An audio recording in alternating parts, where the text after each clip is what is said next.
Hi cuties! Binilan tayo ni Daddy G ng bagong-bagong Jollibee.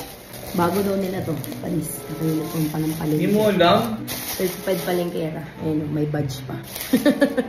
Ano to? Ba't nakaganito yung nuggets? Nakalagay sa bowl. Oy! Is this Jollibee or the brand X? Wow! May nuggets na rin sila.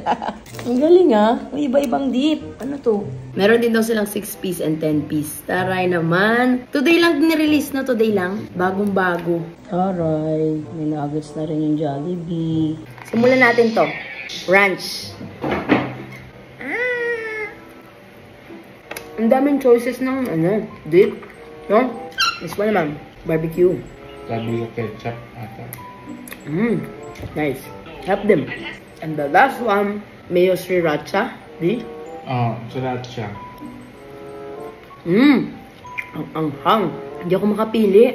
Hindi ako makapili kung anong gusto kong dip. Siguro, kung talagang huli ka mahilig sa spicy, as in, hindi talaga. Ito, piliin mo.